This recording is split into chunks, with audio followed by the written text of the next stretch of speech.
అందరికీ నమస్కారం అండి. ఈరోజు పునర్జీవ హాస్పిటల్ 7వ ఎపిసోడ్ కింద మేనరకంతో పుట్టే పిల్లల్లో చాలామంది ఆ తల్లిదండ్రులు చాలా బాధపడుతుంటారు. వీళ్ళకి మెయిన్ ఏంటంటే జెనెటికల్ డిజార్డర్స్ అంటారు. అంటే దగ్గర సంబంధాలు చేసుకున్న వాళ్ళలో ఈ యొక్క జెనెటికల్ డిజార్డర్స్ స్టార్ట్ అవుతాయి. వీళ్ళకి పుట్టే పిల్లలు మెదడు ఎదుగుదల ఉండదు.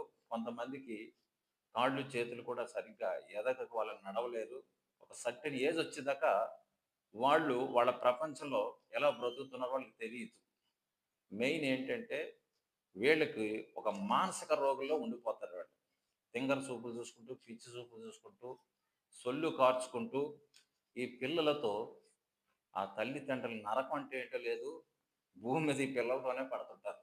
కాబట్టి ఇటువంటి మేనరకం ద్వారా పుట్టిన పిల్లలకి ఆయుర్వేదంలో కొన్ని మందులు సూచించబడినాయి.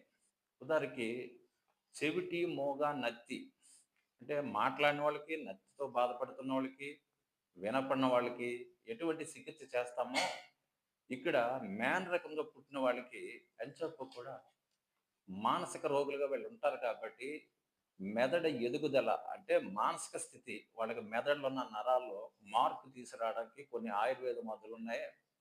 తద్వారా ఈ చికిత్సతో ఆ పిల్లలు ఒక 3, 4 సంవత్సరాలు వాడేటప్పటికి వారి స్థితి అంటే ఇంప్రూవ్‌మెంట్ స్టార్ట్ అవుతుంది.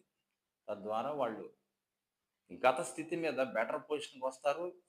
కాలక్రమేణా వాళ్ళ పనులు వాళ్ళు చేసుకునే స్థితికి వస్తారు. కాబట్టి మేనరికం వలన పుట్టిన పిల్లలతో బాధపడేవారు ఈ ఎపిసోడ్‌ని బాగా చూసి, మీ పిల్లలకి చక్కటి చికిత్స ఉంది.